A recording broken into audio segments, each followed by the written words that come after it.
So I'm here today with Bob Nold, the author of High and Dry, the book I recommend to people all the time when I give talks and on my website.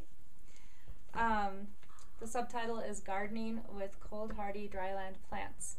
I want to talk to Bob today about dryland gardening and his ideas of xeriscape.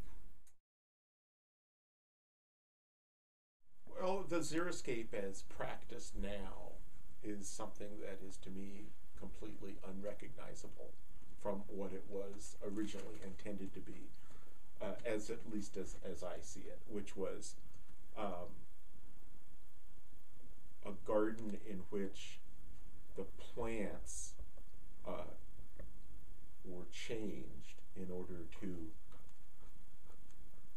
have a garden that was more adapted to the local climate. Yeah, dryland gardening, if you talk about a dryland farmer, you talk about somebody who doesn't irrigate the crops.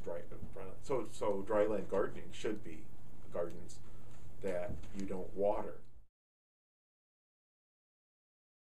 You can't buy a plant that by nature needs 40 inches of moisture planted in a garden and have it suddenly only need 6 inches of moisture.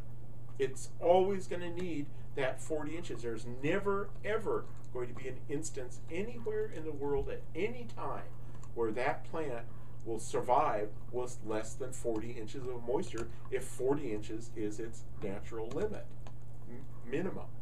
It's never going to happen. Let's say that it needs 40 inches of moisture from March 1st until November 1st. It's going to need that amount of moisture regardless of where it's planted on the planet.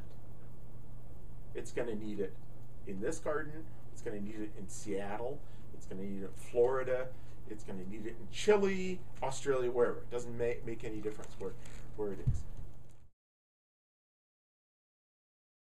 The difference between gardening with dryland plants and gardening for water conservation is that gardening with dryland plants, you're not interested in finding ways necessarily to save water and grow plants that aren't adapted to that. You're interested in growing plants that are, by definition, adapted to your moisture regime, whatever it might be.